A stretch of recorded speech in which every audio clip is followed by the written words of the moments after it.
there are a few field changes that have happened. Let me grab that note here. So, four players that I have noticed that have withdrawn this week. So far, it has been Nate Lashley, Sam Ryder, Vince Whaley, and Brendan Todd.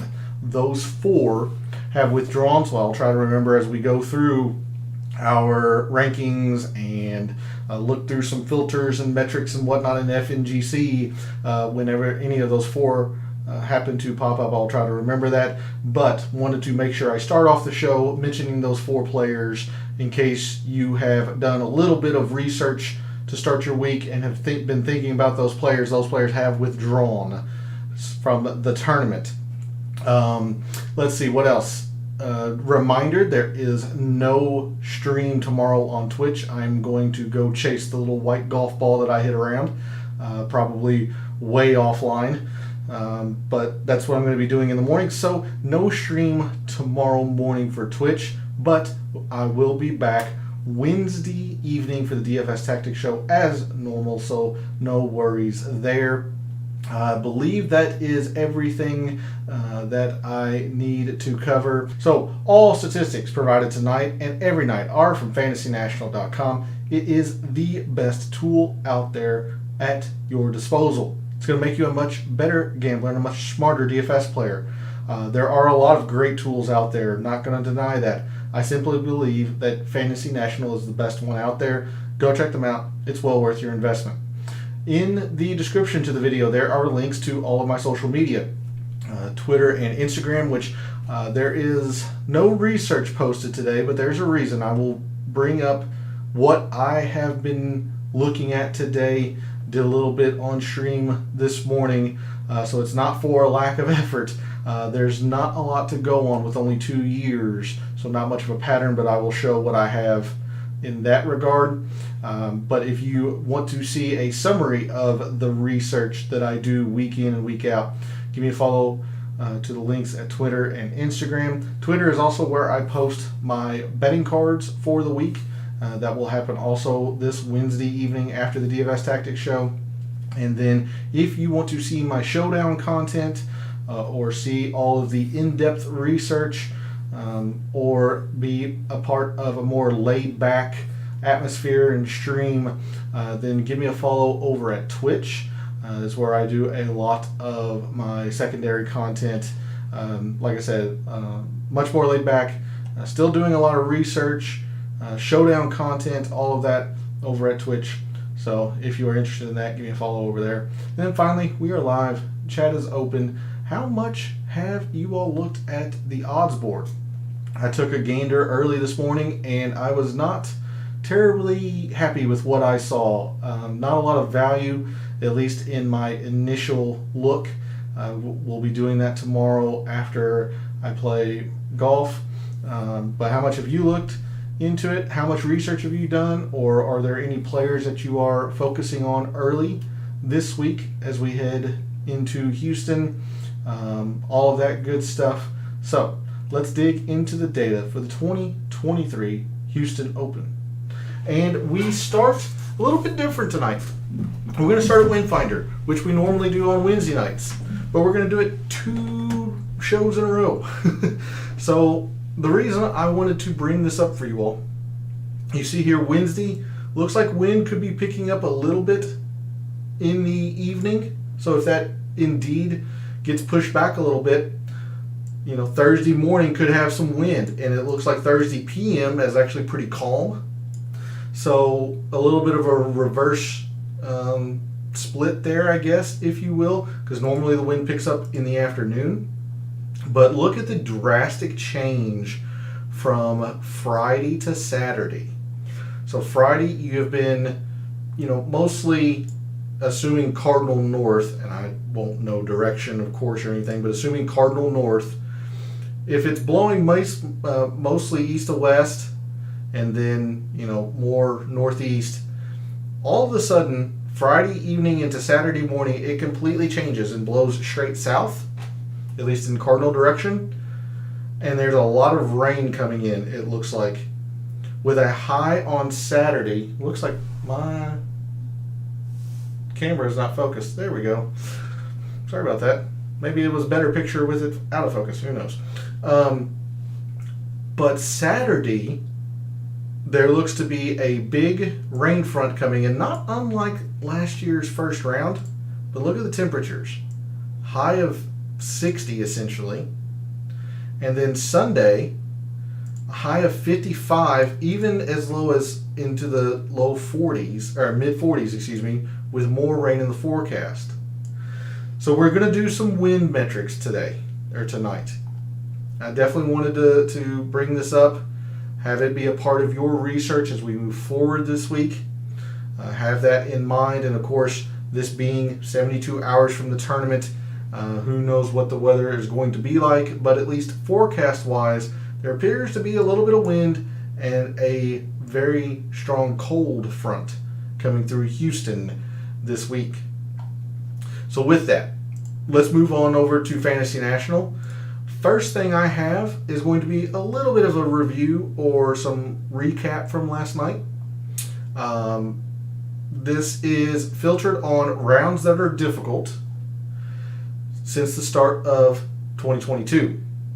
So in that regard, your top performers in rounds that are difficult have been Scotty Scheffler, Sam Burns, Aaron Wise, Tony Finau, Adam Hadwin, Wyndham Clark, Brendan Steele, Adam Schenk, Hideki, and Adam Long.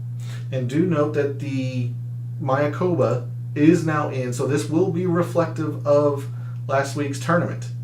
And in case you wanted to get a very quick look, probably no surprise, scoring was very, very easy. The greens were slow or Velcro like I imagined they would be, etc., etc. I went through this on my stream earlier today on Twitch, but there's a quick look for the Mayakoba. But those stats are now loaded, so we have a full picture heading into this week. So there's a reminder of who has played the best when a round is difficult. We also are going to look at a lot of over 7,400 yard or long course filters. Memorial Park, long, 7,400 yards as a par 70. So very long course, very difficult. In that regard, the players who have played the best in or on long courses in 2022: Scotty Scheffler, Chad Ramey, Ryan Brim, Nate Lashley, Matthias Schwab, Bo Hostler, Gary Woodland, Michael Kim, Russell Henley, and Brandon Wu. So we talked a little bit about this last night. Don't want to go too much into it, but one of the things we need to do now, since we're still looking at a strokes gained total view, let's look at moderate and windy conditions. Now that we have seen what the forecast is at least projected to be for this weekend at Memorial Park. And there are several players with 36 rounds. In fact, I might increase this to 50. See if... Oh yeah, there's quite a few players with more than 50. So, in 2022, your top players in the wind, moderate and windy conditions, those players have been Tony Finau, Aaron Wise, Scotty Scheffler, Sam Burns, Gary Woodland, Sebastian Munoz, Scott Piercy, Sahith Theegala, Russell Henley, and Alex Noren. So already in the three major strokes gained total categories or filters that we're focusing on this week, we've got quite a bit of overlap. Scotty Scheffler was first, and second. It's pretty tough to beat. Sam Burns was up there in two of the three. Gary Woodland was in for long and now windy. Tony Finau was in for long and windy. I believe Aaron Wise was there for difficult and windy. Russell Henley, long and windy. So a lot of players overlapping in their strokes gained total in these overarching filters, long, difficult, and windy. Another thing that we are going to want to do, since I have the January 1st timeline, let's just take a look at Bermuda putting. And I talked a little bit about it last night as well, but I am going to only be focusing on Bermuda, no speed filter. The first year it played fast, last year it played average. I thought it might have been due to the downpour that they had the week of the tournament. Looks like the forecast could be the same. So I'm just going to look at Bermuda. If you want to lean one way or the other, that's your prerogative. I won't say that you are incorrect. I'm just not comfortable making a lean. So, since the start of 2022, your top putters on Bermuda have been Sam Burns, Sam Burns, Doc Redman, Bo Hostler, Sepp Straka, Alex Noren, Richie Wierenski, Taylor Montgomery, Denny McCarthy, Andrew Putnam, and Maverick McNeely. Reminder, Brendan Todd has withdrawn. So again, some more overlap here. Sam Burns has been there for 3 of the 4 metrics. Let's see. McCarthy's always going to be there for putting. Alex Noren, I think, was there for long courses. Or maybe it was the wind. I can't remember. Bo Hostler's always going to be there for putting. So again, some more overlap between these players. But there's a look at your top putters on Bermuda in 2022. And then a couple other things. We did look at strokes gained approach. Definitely going to want to do that. So let me bring in the time frame to July 1st. Your top strokes gained approach players, I'm going to narrow this down to the last 36. Your top strokes gained approach players since July 1st, essentially the John Deere forward. Those players are Trey Mullinax, Lee Hodges, Jason Day, Mark Hubbard, Russell Henley, Ben Griffin, Tony Finau, Callum Tarrant, Adam Schenk, and Chesson Hadley. Now, the one strokes gained statistic that we did not look at last night, and the more I looked at it today, the more I think that at least needs to be considered, is around the green. I mentioned how I thought the first year that this was played was quite a bit of an outlier in how high the number was in Excel, especially when you consider the chart here, that strokes gained around the green just doesn't really climb in terms of its strokes gained total number. In fact, it decreases. So maybe it's not strokes gained around the green specifically. Probably going to be more so scrambling, but I do want to take a look at strokes gained around the green just in case, because the course, it looks like, could be saturated by the time the weekend rolls around. The course is long. The greens are difficult to hit. Around the green could be a factor. So, your top strokes gained around the green players since July 1st. No filters or anything. Just pure strokes gained around the green. Those players have been Scott Piercy, Ben On, Stefan Jaeger, Siwoo Kim, Andrew Putnam, Robbie Shelton, Max McGreevy, Ben Griffin, Peter Malnati, and Tyson Alexander. Vince Whaley has withdrawn as well. So there's a look at your top 10. Everybody below Vince Whaley. But again, I don't know if I'm going to have strokes gained around the green in my mixed condition model. I do want to look at it, but I'm going to be more focused on the scrambling, I'm sure. But that is going to do it for a strokes gained review or overview, if you will. We've got a lot of specific metrics to get into.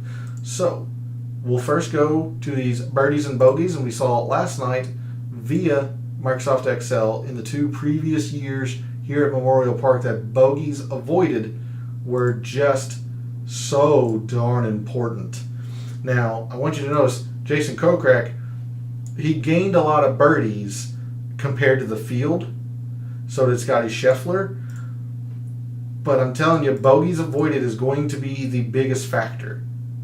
Look at, other than Shane Lowry, the majority of these players are very, very strong finishes, and all of them were more in the bogey avoidance as opposed to the birdie gaining. When you sort on the birdies, again, very strong.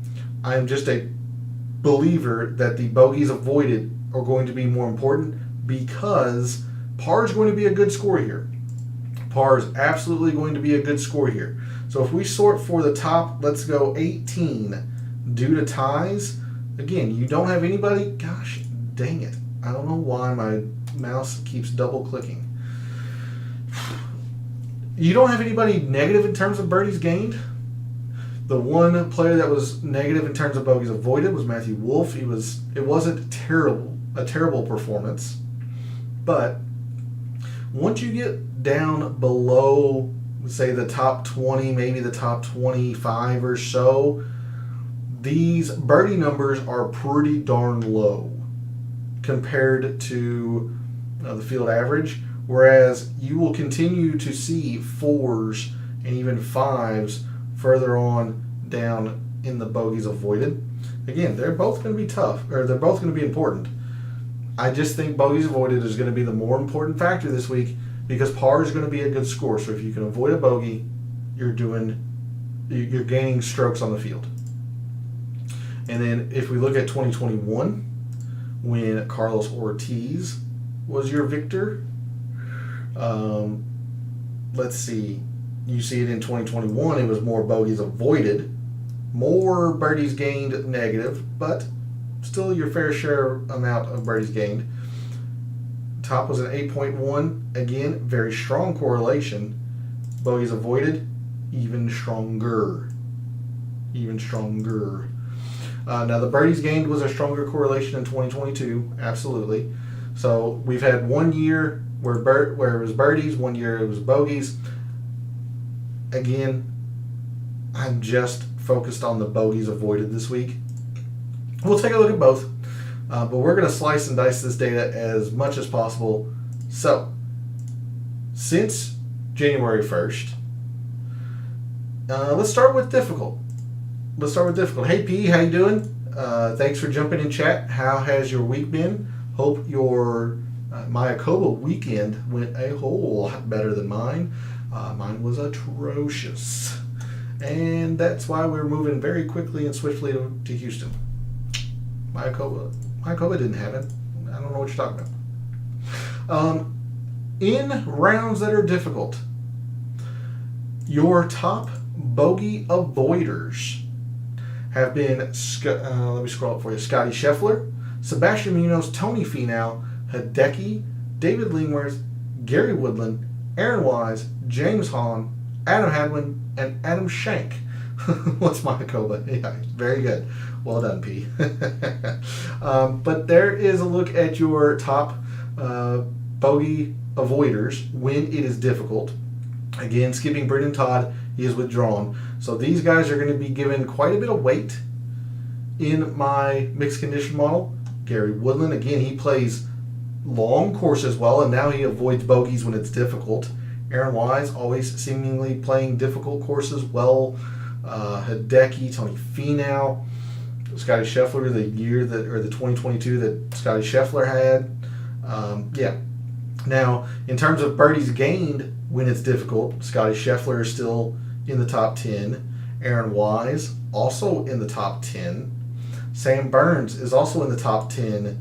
That is very close in the bogeys avoided. He'd be an honorable mention bogeys avoided. He is 13th in bogeys avoided when it's difficult, 4th in birdies gained. But another important thing here is opportunities. Scotty Scheffler first in opportunities when it's difficult. You got Tony Finau is in the top 20. Hideki's in the top 10. Aaron Wise is second. James Hahn, Adam Hadwin, Alex Smalley, Sam Burns, Wyndham Clark. These are players that, even when it's difficult, these guys are giving themselves a chance to make their birdies. And generally speaking, these guys are pros. They're not going to give away a par, generally speaking. So those guys are some players that I would put a lot of focus on early in this week in your research. Let's see. What else here? Let's move to long courses and bogeys and birdies and all that. Again, with an emphasis on the bogeys. At least that's where I'm going with it. So, your top bogey avoiders on long courses. Long being defined as over 7,400 yards per Fantasy National. Those players are Scotty Scheffler, Bo Hostler, Gary Woodland, Ryan Brim, Brendan Steele, Martin Laird, Aaron Wise, Matthias Schwab, David Lingmerth, and Brandon Wu. Had to skip a couple of players in there. Nate Lashley is withdrawn. We've mentioned Brendan Todd several times. He is withdrawn. The other two are Vince Whaley and Sam Ryder. Whaley has popped once. Sam Ryder hasn't been up here at all. So those four have withdrawn. I don't know if you caught the intro or not, P, but Lashley, Sam Ryder, Vince Whaley, and Brendan Todd have withdrawn. But there's a look at your top bogey avoiders when a course is long. So again, some more overlap here. Scotty Scheffler, Gary Woodland, let's see, Aaron Wise, David Lingmerth has popped on several of these long course filters. Brandon Wu. Now, in terms of birdies gained, you really only have 4 or 5 players. Scotty Scheffler, Bo Hostler, Ryan Brim, and Matthias Schwab are all there for birdies when it's long. But there's a distinct difference in terms of opportunities between birdies when it's difficult and birdies when it's long with these top 10 players in terms of the bogey avoidance. So really the only player that is top 10 in opportunities gained when a course is long that was also there in opportunities when it's difficult is Aaron Wise. And that's why he generally pops on a lot of my models. That's why he's usually very highly rated. His metrics are just very strong, even though he doesn't have a win. And that's why he's a FOMO.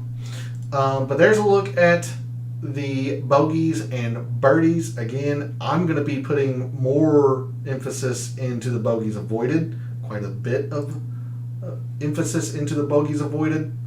Definitely going to do bogeys when it's difficult. Might do bogeys when it's long.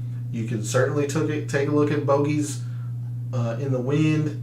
But I'm doing a lot of bogey avoidance because pars are going to be good scores here this week.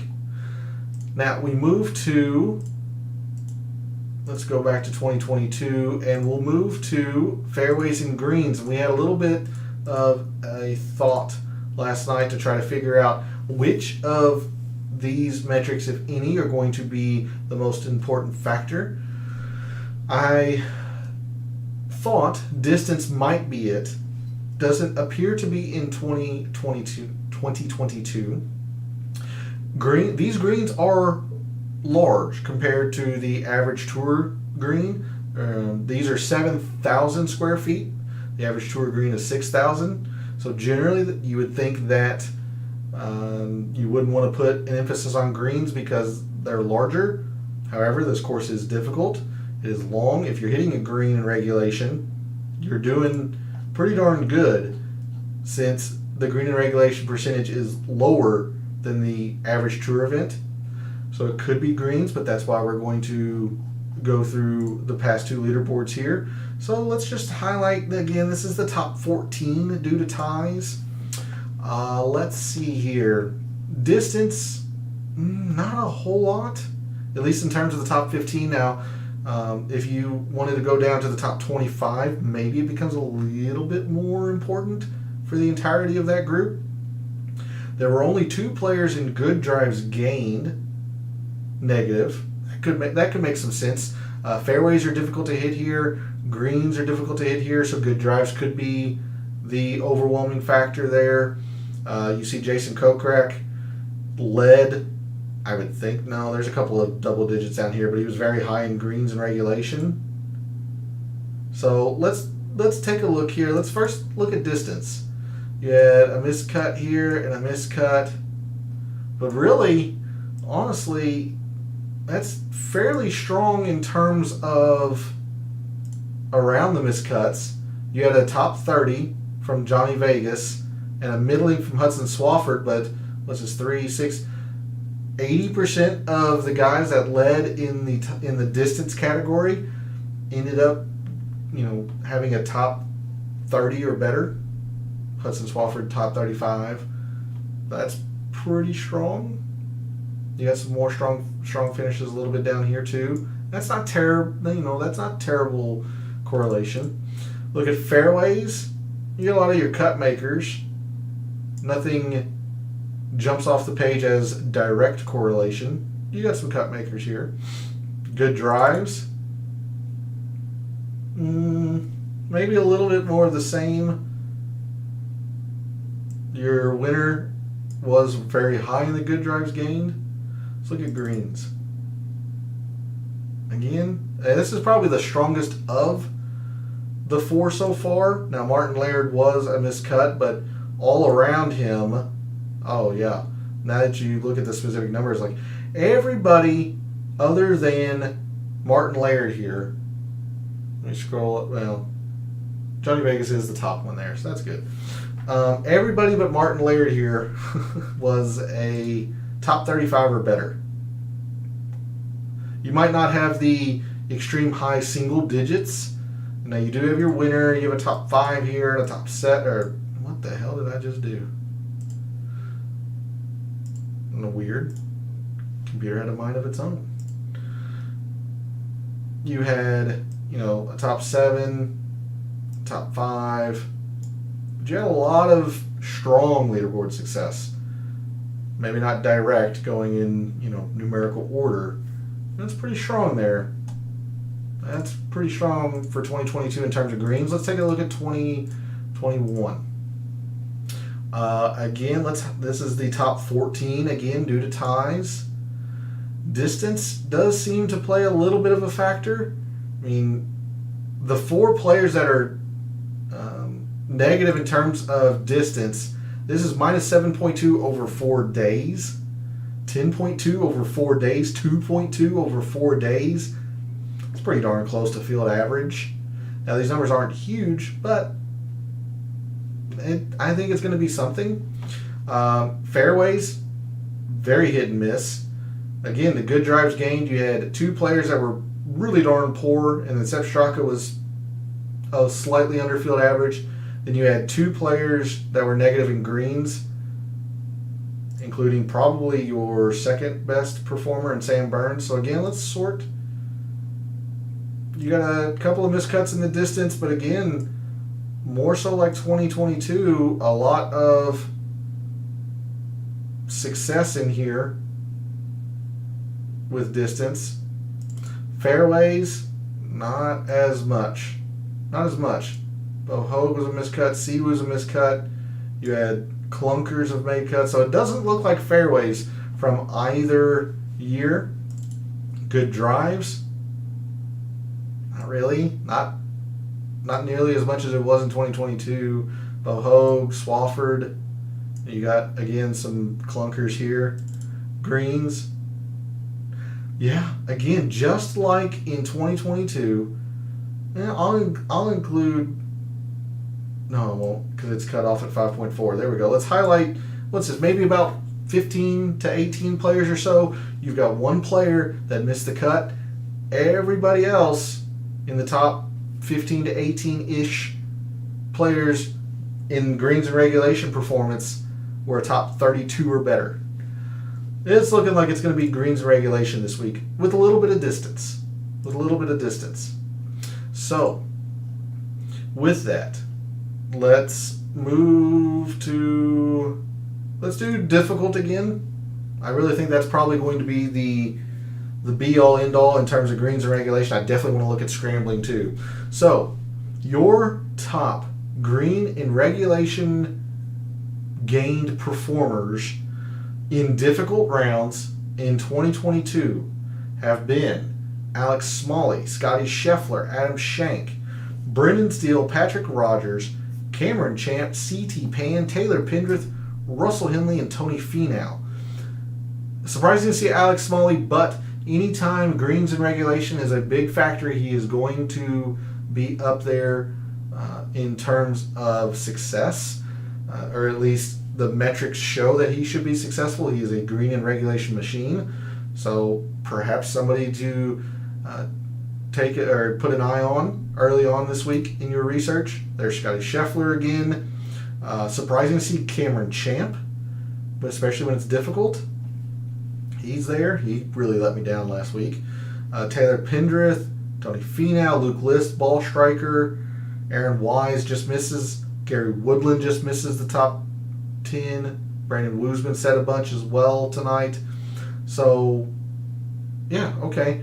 lots of stuff, good stuff here. Again, this is the focus on when it is difficult, because I have the difficult filter selected. Let's take a look at scrambling when it's difficult. I think this could be a big factor this week as well. So your top scramblers when a round is difficult in 2022 have been Denny McCarthy, Sebastian Munoz, James Hahn, Aaron Wise, Dylan Fratelli, Tony Finau, Francesco Molinari, Siwoo, Harris English, and David Lipsky. Again, skipping Brendan Todd, is withdrawn. I mentioned how I wanted to look at around strokes gained around the green.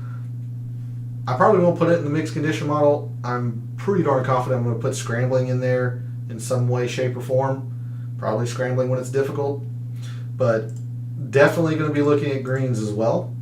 So there's the greens when it's difficult. Let's take a look at greens hit when a course is long. See how much overlap we can get here. So when a course is long, your top green and regulation gain performers in 2022 have been Alex Smalley, Scotty Scheffler, Henrik Norlander, Aaron Rai, David Lingmerth, Tony Finau, Taylor Pendrith, Bryce Garnett, Nick Taylor, and Nick Watney. So again, Alex Smalley, number one when a round is difficult and when it's long in greens and regulation. He's just a greens and regulation machine. Somebody to really put an eye on early on this week. Again, I have not seen any DraftKings prices. I don't know ownerships. That will be all done for Wednesday. But early on, I've got a pretty keen eye on Alex Smalley, hoping he is reasonably priced. Scotty Scheffler's popped on a bunch. He is the tournament favorite. Lingmerth has been up here quite a bit, and he had a very good Mayakoba. Tony Finau, I expect the rust has probably been knocked off. Mayakoba was his first tournament of the fall. Taylor Pendrith, good stuff here. Let's see. I wonder if I want to. How do I want to look at driving distance? Because I know I want to. Do I want to look at driving distance when it's difficult, when it's long, or just in a pure sense? Let's take a look at driving distance when it's difficult. Because I mean, that sometimes guys will lay back a little bit, make sure they find fairways. So when a course is difficult, your top driving distance players have been Wyndham Clark, Taylor Pendrith, Cam Champ, Trey Mullinax, Scotty Scheffler, Luke List, Tony Finau, Callum Tarrant, Keith Mitchell, Alex Smalley, and Ryan Brim. So very good combination there for Alex Smalley. 9th in distance when it's difficult. 1st in greens. In fact, let's remove that filter. Let's just take a look at driving distance in total. I want to compare that to see how these guys stack up just normal or with no filters. You've got Wyndham Clark first, so he was first in both. Let's see, Champ's always up there. Pendrith, Mullinax, Tarrant, List. But yeah, Alex Smalley, now he doesn't fall a ton, but he does fall to 22nd, where he was, I think, 9th in terms of driving distance when a round is difficult. Someone else that generally rises in distance when it is difficult is Terrell Hatton. We've used him as an example before. He's not playing this year. I guess I remembered him. Yeah, I remembered him from there. Whoops. Let's see. So let's take a quick snapshot of this again. Clark, Brantlett, Matthews, Champ, Pendrith, Montgomery, Mullinax, Tarrant, List, Schmid, Rogers. Let's compare that now to when a course is long. Oh, need to expand it to January 1st. I knew something was off there. Okay, driving distance when a course is long. Champ, Mullinax, Clark, Brantlett, Brim, Pendrith, Burns jumps up. So it's a lot of the same players when a course is long. It's when a course is difficult that the top 10 really changes and moves around. So I think that's going to be the filter that I want to focus on this week in terms of driving distance and greens and scrambling. So you can see I'm pretty leaning pretty heavily into that difficult scoring metric or filter this week. So if it doesn't play difficult, you could be in trouble. But 75% of the rounds have played difficult here at Memorial Park, and I really think the only reason this one didn't is that it was so saturated, that the course was so soft that the guys could just fire at pins, because else, otherwise it was pretty difficult. And then 2021 was very difficult. So there's a look at greens and good drives and distance. Like I said, scrambling, I'm going to be focused on the greens. We'll be doing some scrambling. We'll be doing some driving distance. It is going to matter, but a lot of focus on greens, especially when it's difficult. Okay, let's move to proximity. And this is one of the areas that was really baffling last night when we looked in Microsoft Excel. The majority of approach shots here at Memorial Park come from 200 plus. It's just a long course, etc., etc. But the biggest numbers were in the wedges and the 175 to 200. So let's figure out what's going on here. In 2022, proximity, again, we'll highlight the top 14. Total prox does look to be something. Makes a little bit of sense. The greens are big. You're going to want to be, the obvious statements are obvious. You're going to want to get as close to the hole as possible. But yeah, look at 100 to 125. Only 3 players were negative in the top 14. And not a lot of the top performers were above field average in terms of 200 plus. That's very surprising. But the numbers are what the numbers are. 100 to 125 and total procs were the biggest performers last year. So let's sort on 100 to 125, see what's happening here. You've got a whole lot of cut makers here. I wouldn't say it's strong correlation. You do have some strong finishes. Joel Damon, Jason Kokrak, Maverick McNeely, a top 20. You got your cut makers, but nothing that jumps off the chart or jumps off the page. Prox total, you do have a missed cut from Russell Knox, but you have a whole lot more upper leaderboard finishes surrounding them. 200 plus. Again, you have some cut makers, but not a whole lot here. Not as much as you would think, or at least the graph would have you think 200 plus is important here. Very interesting. Even 175 to 200 is not all that correlating. Let's see if 2021 clears anything up or just makes it even worse. Again, top 14 just due to ties. Damn it, highlight. There. Now, total prox was more important in the terms of the upper leaderboard success. Aaron Wise was atrocious in total prox. 100 125. Again, you only had 3 players that were negative, and 1 was essentially field average. Now, the 175 to 200 was extremely important in 2021. But again, look here, the 200 plus, not all of these guys are positive. And there's not a lot of big numbers in the positive, the ones that are. I don't know. You want to catch the replay? Absolutely, P. No, thanks for jumping in chat, even if it's just for a second. I appreciate you dropping by. I appreciate that you'll catch the show later. Always welcome. But yeah, thanks for jumping in.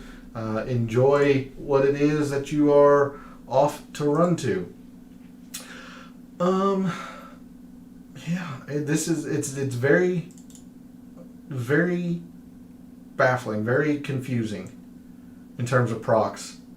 Now, okay, so what's this? This is Corey Connors, 3, 6. The top 9 in 2021 in total procs, all top 30'd.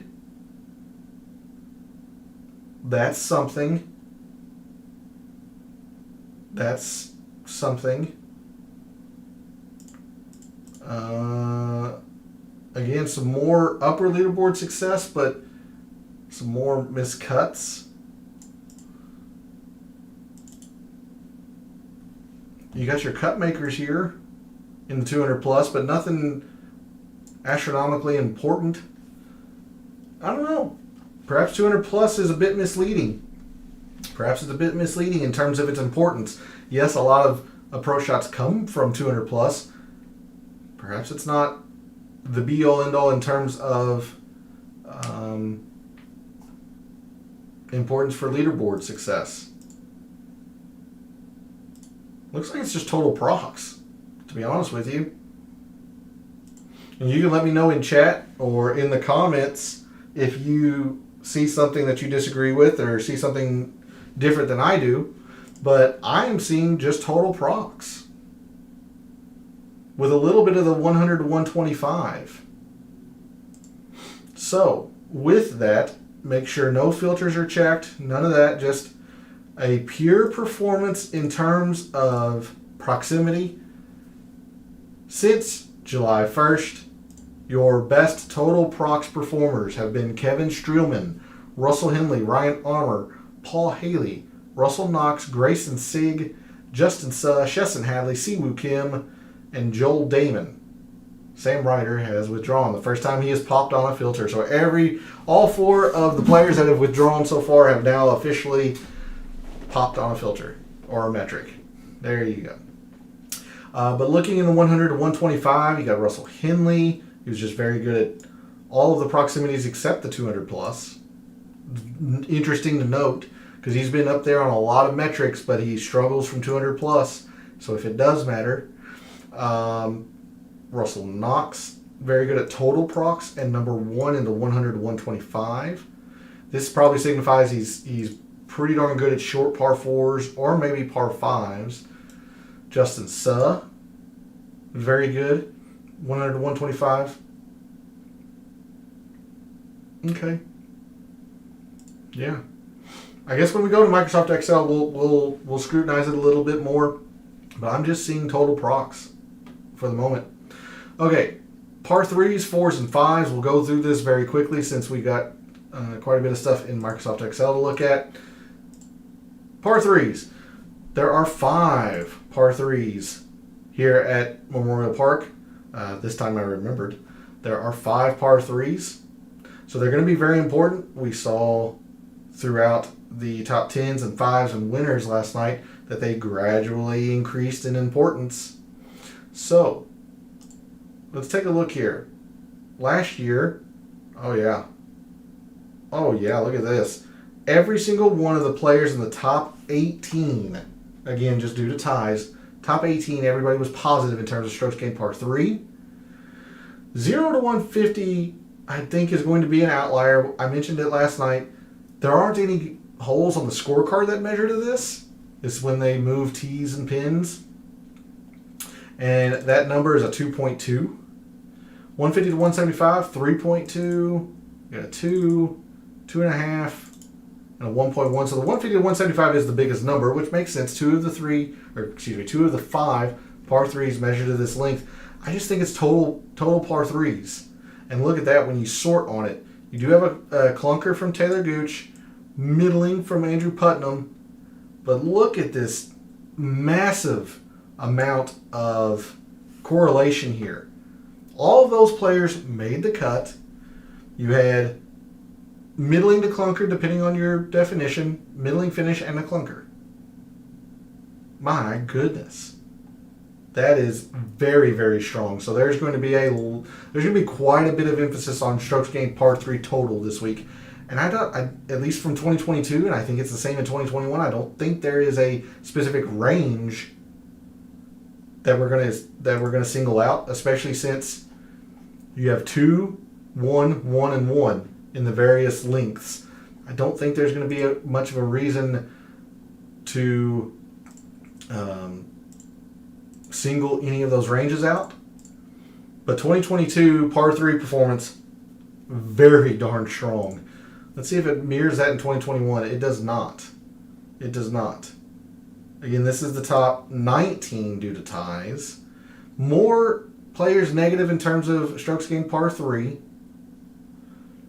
But in 2021, it was the 175 to 200 that made the most success. All right, we'll sort. But again, I mean, it's not as strong in terms of upper leaderboard success. But again, all of these players make the cut. Now you do have quite a few more middling to clunker finishes down here. But I mean, even up in the top 10 to 12 of these players, runner-up, top 5, winner, top 10, top 20, top 5, 4 top 15s. It's very strong. It's very strong. 0 to 150, 3.7. That's a really high number. 2.8, 3.2, 2.7, 1.3. So the 0 to 150 were actually the highest in 2021. Again, going to throw that out. There's not a hole on the scorecard that measures that, but it was the 175 to 200 that was the highest in 2021 other than that, but not a lot of correlation. 150 to 175, you got your cut makers. No. Again, okay, so 225, look at that. There are a ton. Oh my gosh, all of these guys have made the cut. Oh, probably. That's why. So they didn't have a par 3 that measured 225 plus until they got to the weekend. That's why. So I'm just seeing par 3, but it's going to be a heavy importance strokes gained par 3. So with that, your best performers on par 3s since July 1st have been Austin Cook, Chris Stroud, Andrew Putnam, Siwoo Kim, Stefan Jaeger, Kevin Yu, Chesson Hadley, Adam Long, Taylor Pendrith, and Mark Hubbard. So give these players a bit of a boost, or consider them a little bit heavier early on in your research. These guys have performed well on par 3s, especially lately, and it's very important here at Memorial Park. Par 4s, not very important, but we'll see if we can't find a length that matters the most. There might not be one. So just a quick reminder, we have 1 on the scorecard that's very short, then 3, 3, and 3 in terms of the buckets. So very evenly distributed. That would not signify that you want to separate any of them out, but that's why we go through the prior leaderboards. Par 4s, again, somewhat important, but we've seen some very, very big numbers in strokes gained total par 4 in the past and recent past. Like the Bermuda, those numbers were double digits. Your winner was exactly even, or field average at strokes gained par 4. You still have to play them. You still have to play them well. They still lead to success, but some of these numbers are not very high. 5.7, 3.5, that's very low. 4.6, 4. These are not high numbers at all. So let's sort again let's just do the top 14. Anything jump out? I would have said the 500 plus, but these numbers, I mean, you've got 3, a couple of 2s, a 1s, some 1s. I don't see much here. 350 to 400, there's only 1. Okay, 450 to 500 looks fairly strong, I suppose. Now your winner was negative in them, but does look somewhat strong. You got a decent run of cut making here. Cameron Sisk missed the cut, and then some pretty good performances behind him. So maybe the 450 to 500 is where I would lean from 2022. Par 4s from 2021. Again, I mean, you see they're all positive, so you have to play them well. But they're deflated in terms of their importance. Let's see, a 3.1, 6.2, that's pretty high. 6.1, 2.9, so it was these two that were taking the bulk of the strokes gained in 2021. Not a lot of correlation here. Look at these missed cuts and clunkers. A couple of missed cuts, but they are sandwiched with some very good finishes. If there is a range, it's probably the 450 to 500. I'm not sure I'm going to break them out, but I think it's safe to say that if there was a range of par 4s, it's this one. So, since July 1st, your top par 4 performers in total have been Tony Finau, Taylor Montgomery, Maverick McNeely, Taylor Moore, Ben Griffin, Russell Henley, Andrew Putnam, Denny McCarthy, and Lee Hodges. Scanning over to look at those same players that are good from 450 to 500, Tony Finau, first in par 4s, first from 450 to 500 yards. Seems like a pretty good combination. McNeely third and second. Taylor Moore's top 5 in both. Brandon Wu's top 10 in both. Danny Willett is top 15 in both. Sorry, get my big head out of the way. Danny Willett's top 15 in both. Dean Burmester's top 20 in both. Same writers withdrawn. Never mind. Trey Mullinax is top 20 in both. Okay. So there's a list of some players on par 4s. And then finally, for par 5s, it really all does still come down to one range. And it's the 550 to 600s. You see 7.2, 7.3 of it came here. Let's see, top 14. Yeah, I mean, you had one player that was very close to field average, but then Cameron Tringale really struggled at them. With the par 5s, 550 to 600. And then, in fact, there's one on the scorecard that measures to here and none to here. So you can see how they move tees and pins around and whatnot. But it's really the 550 to 600. And they're going to be important. That's where you have to get your birdie on these 3 par 5s because the rest of the course is a brute. The par 5s are no easy matter either. But I mean, you can see here, like in 2021, the top 14, only one player was negative from that length of par 5s, negative in total in par 5s. So, your top par 5 performers from 550 to 600 yards since July 1st: Aaron Wise, Stefan Jaeger, Cameron Champ, Justin Lauer, Davis Thompson, Sahith Theegala, Kyle Westmoreland, Taylor Pendrith, Tony Finau, and Dean Burmester. So that's going to do it for the Fantasy National portion. I will leave this up. I'm going to go back to the strokes gained page view just in case we want to get some overview type stuff real quick. But let's move on over to Microsoft Excel and figure out what all we're looking at here. So the first thing I'm going to do, let's come to this one first tonight.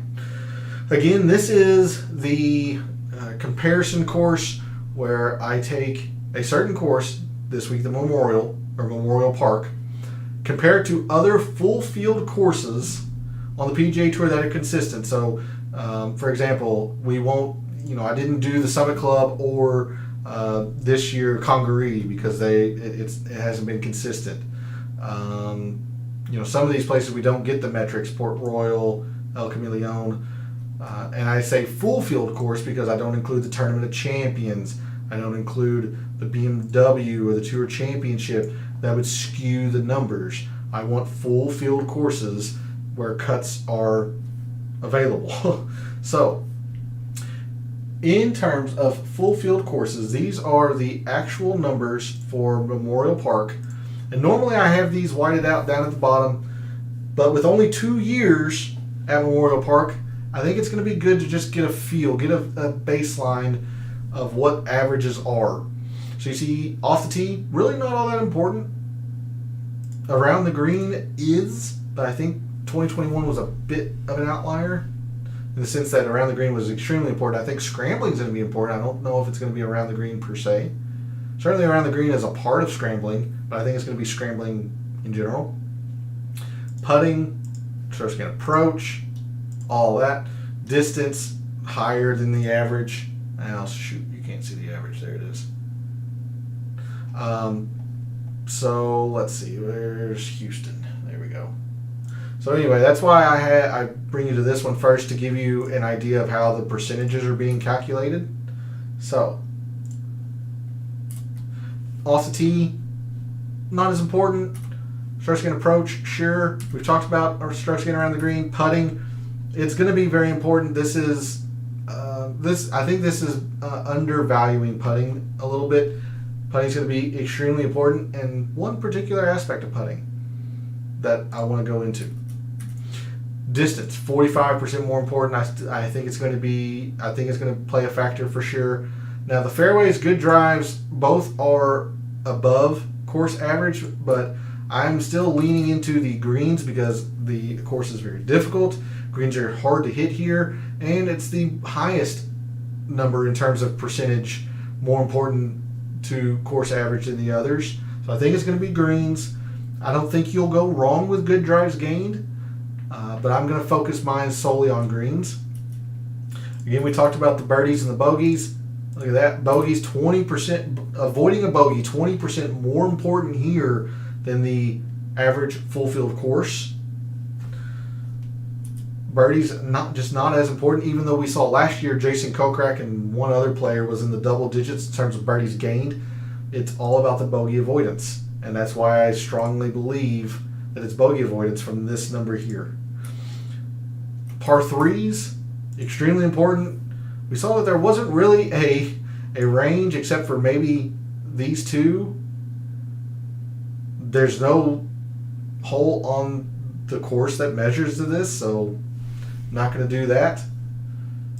There are two from here, 2 of the 5, but it's just more so strokes gained total par 3, but it's going to be a pretty heavy emphasis in my mixed condition model. Pretty heavy emphasis. Par 4s total, not as important, but that makes me feel a lot better. If there was a range, I said it was the 450 to 500. It does appear to be more important than the average full field course. In fact, I want to take a look. Is that the biggest number in terms of the actual number? Yeah, oh yeah, look at this. 1.82. The next highest is a 0.7. So more than 2.5 times the importance of any other length of par 4 here. So that's really tough because I don't think you want to ignore the rest of the par 4s because there are several other par 4s, but I think it warrants attention to separate out the 450 to 500 this week because they are extremely important. That's a massive number. I mean, that number individually is higher than the par 5s put together. The par 5s put together. All of the par 5s.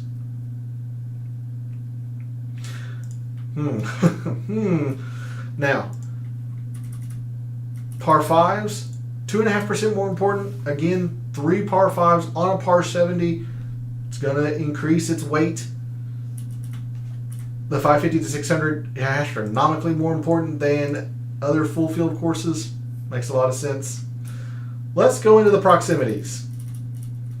Total procs, almost 40% more important here at Houston than the average full field course. And I was a little thrown off by the wedges since they are such high numbers. We went through it. The 100 to 125 did make a little bit of sense, but I'm still just seeing total procs. Especially since the 200 plus is negative in terms of full field course averages. If we go to, let's go to the summary. I'll just have to tell you the numbers down here. So the procs total average is an 88 full field course. So you can see just how more important it is here at Houston.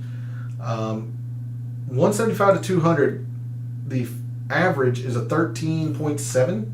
This is an 18.85. This is more than double the importance of the average. But yet the average full field course proximity 200 plus is a 19.7, essentially 19.68. Yet here at Houston, it is only 16 3/4.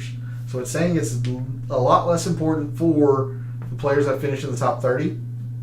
So I think I'm going just total procs. But here is where Nick has either, again, solved the matrix or gone off the rails. There's a little bit of some hidden putting stuff here. And I think I have found perhaps some putting metrics we might want to focus. Because we saw, and the vision's going to be skewed, I apologize for that, but we saw last night in the course breakdown, that's just getting cut off, of course. Yeah, getting cut off. Let me switch the view real quick. So we saw last night in the course breakdown, putting is just the be-all, end-all here at Memorial Park. 1.33 average strokes gained per round for putting. Your winners have averaged almost 2 strokes per round on the greens. Massive amount of importance here. But what's leading to that? What's causing it? Well, we looked a little bit at this last night. It's definitely not the shorter length of putts. Look at these birdie putts here, 10 to 15 feet, 15 to 20. These lengthy birdie putts, these winners and the guys that are generally playing well here have been holding out putts of length. So, in my research on Twitch earlier this morning, let me bring you back to this. Look at these numbers here. 0.73, it's pretty high. It's not as high as the average, but it's pretty darn high. 0.86, that's almost double the average. 0.27 is higher than its average. These two lengths here of putts, 10 to 15 and 15 to 20, seem to be what is driving a lot of the putting metrics or putting performance here at Memorial Park.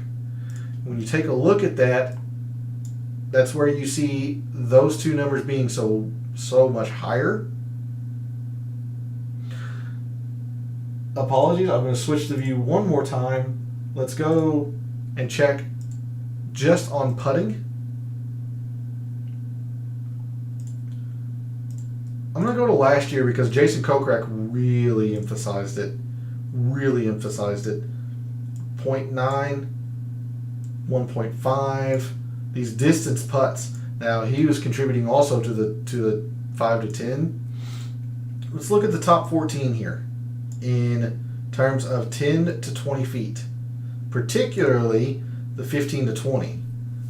There's a lot of higher numbers. Matthew Wolf, a 3.3 here, 2.5, 1.7, 1.5. These are big numbers in terms of putting metrics from specific ranges. And then if you look at 2021, there's Ortiz doing the 10 to 15. Again, the top 14 due to ties. This is the year of his 10 to 15, 5.8, 3.2, 1.5. And again, I'm gathering all the top 30, so you come down into the bottom half. Here you've got more success in the 10 to 15 range, 2.3, 3.5, 3.3. There's a 3.9 down here. Lots and lots of these pros probably call them mid-length putts, 10 to 15 and 15 to 20 feet is what is driving these putting metrics. So, on Bermuda, dating back to the beginning of the calendar year, your top performers on putts 10 to 15 feet have been Alex Noren, Dylan Fratelli, Keith Mitchell, Doc Redman, Brandon Wu, Tano Goya, Alex Smalley, Ben Griffin, Francesco Molinari, Peter Malnati, Sam Burns, and Callum Tarrant.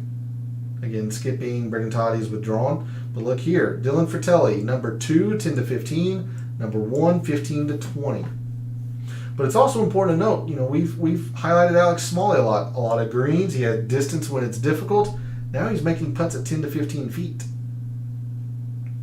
Callum Tarrant's good at putting from mid-length, 11th and 21st from 10 to 20 feet. Nick Watney, 14th and 26th. And Doc Redman, 4th and 31st, no slouch. Harry Hall, 17th and 14th. Very few rounds because we're filtered on Bermuda, but take it for what it is. So I really wanted to focus on that, bring that to your attention. This putting from 10 to 15 feet, 15 to 20 feet, these mid-length putts seem to be driving the putting. So hopefully now for the last time, we'll go back to Microsoft Excel. Let's go to the early look file, take a look and see what some of these players have been doing that have been playing this event well. I mentioned last night I wasn't going to remove too much from the guys who have only played it once. I do want to see the guys who have played it both years, what they've been doing and doing well, especially those who've played it well. Yeah, look at this. Putting, you had one player that's negative a tenth, essentially field average. But anybody in the top 30, you've really got one player that's been negative in terms of strokes gained putting. You only have a couple players negative in terms of around the green.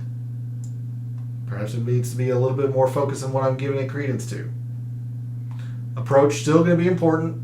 Absolutely. Distance, not as high as I thought. Not as high as I thought it was going to be. But you saw during the leaderboards, it is going to be a small factor, I think. So I'm going to put a little bit of distance into it. But look at these greens. 8.8, 6.3, 5.3. Like these heavy greens in good drives, gained in fairways are like 5.5, 6.5. You got a 4. You've got a 9, 6.5, 5.5, a 6. I think it's going to be greens this week. And there's only one player that's negative in terms of green. There's only one player negative in terms of greens that's averaged a 45th place finish or better. Greens in regulation going to be very, very strong. Birdies and bogeys. Look at this. Let's just do the guys that have finished an average of a top 40. So down to Van Rooyen. This is an average of a 2.2. That's an average of a 2.3. So not nearly as much of a difference as I thought, because there is no difference. You have a negative 0.5, negative 0.5, 7.6, 7.1. The guys that have been performing the best, Burns, Adam Long, Mackenzie Hughes, Russell Henley, Aaron Wise. These guys have been more bogey avoiders, and then the birdies catch up in the mid-tier or the middle part of the leaderboard, these top 30s and so. Okay. Par 3s. Decently high. Decently high. No real length stands out except for maybe, again, the 0 to 150, but there's no holes that measure to that on the scorecard. So decently high here. It's a 1.3 average. Par 4s, again, the majority of the holes are par 4s. You're going to have to play them well. But it's a 2.8. We've seen this number as high in the 4.9s and 4.8s. This is a 2.8. Just mitigated in terms of importance. But, again, 400, 450 does appear to be the length, especially for the guys that have played it well. Top 25 finishers, 1.6. 0.6, 0.7, yeah, 0, 400, 450. So I'm probably going to be breaking that length out Wednesday in the DFS Tactics show. And par fives we looked at, it's all in this range here, 550 to 600. Let's take a look at this proximity and putting very quickly, because I still need to bring up last year's mixed condition model. Total procs, yeah, okay. Some pretty high numbers here. Scheffler's not been good. Hughes hasn't been good. You saw Wise had that terrible first year of total procs, but there's pretty high numbers here in terms of total procs. But again, I don't see a range. It's just maybe the 100 to 125, but I'm not confident in it, so I'm going to be going with the total procs. And then finally, the putting.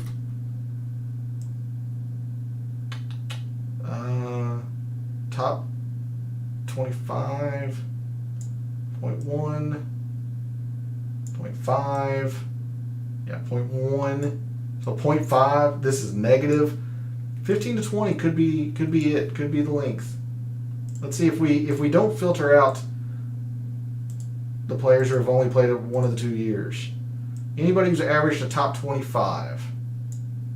It's an average of a 0.7, but the rest negative, 0.5. I think that was the same, a 0.7. Okay, so close. This is 0.7, so it's these mid-length putts. 10 to 15, 15 to 20, maybe even the 5 to 10.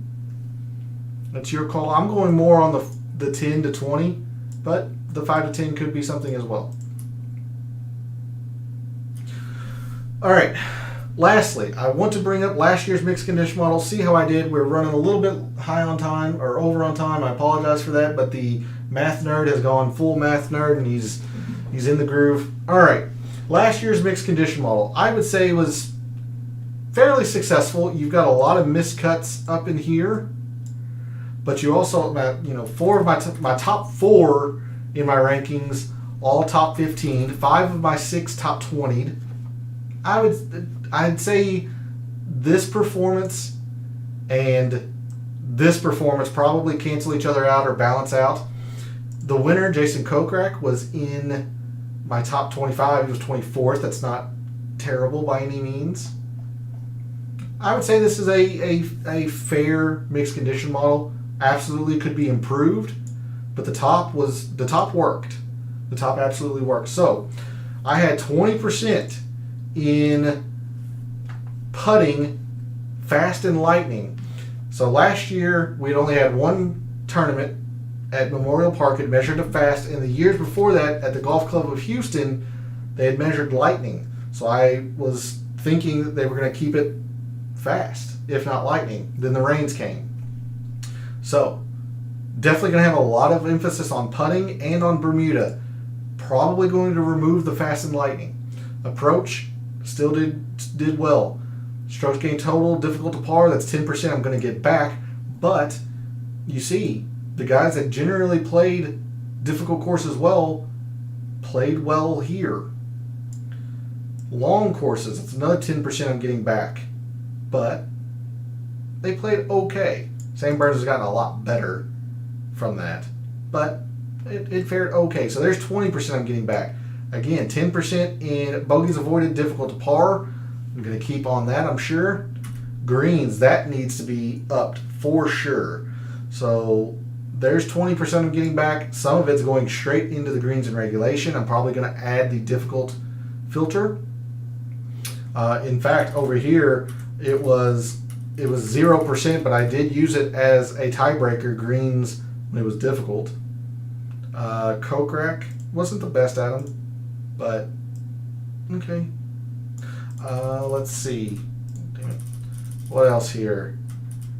Par 4s, 10%. Okay. You can convince me to put it at 5. I might take 5% of this, put it in par 4s, and then par 4s 450 to 500, since that seems to be the most important length. I could see myself splitting out the 10% of par 4s in that way. I was on total procs last year. Definitely need to up the par 3 percentage. Absolutely. That was way too low of performance. Look here, Jason Kokrak. Well, my big head's in the effing way. Jason Kokrak finished first. He was number 3 coming into the tournament in terms of par 3s. way too low. I need to up this percentage. Absolutely. He was 11th in greens. Need to up that percentage. Absolutely. He was 34th in par 5s. This is going to change from par 5s to par 5s, 550 to 600. But there's a look at last year's mixed condition model. Again, it was fair. Could absolutely be improved on, but it was not a disaster. I will be gaining 20% back, throwing some more into greens. Definitely need to put some more into par 3s, splitting out some par 4 percentage here a little bit. But I will leave you off with this spreadsheet here, which is the performance specifically at Memorial Park, the 2 years it's been played, and what they have performed, or what the players have performed well at. Thanks for tuning in and watching this evening. A reminder, there is no stream tomorrow on Twitch, so there will be no rookie rankings, no separate rookie mixed condition model. Most of these guys have got 3 to 4 tournaments under their belt now, so we can start just using full field or full metrics from those tournaments. So I'm not going to do any rookie rankings. We'll see how that goes. But no stream. Wednesday, the DFS Tactics show, 9 p.m. Eastern, as usual. So yeah, I think that is all I have. But thanks for tuning in and watching. P for dropping in chat, even if it's just for a little bit. I always appreciate it. I appreciate you tuning into the show, and appreciate you all out there who support the channel by subscribing, liking the videos, commenting. It really does mean a lot to me. I love what I do. Wouldn't be able to do it without you all. So thanks for the support. For all of the wagers you have made so far this week for the Houston Open, for any of the wagers you're thinking about making this week at the Houston Open, and until I see you Wednesday night for the DFS Tactics show, may all your bets be profitable.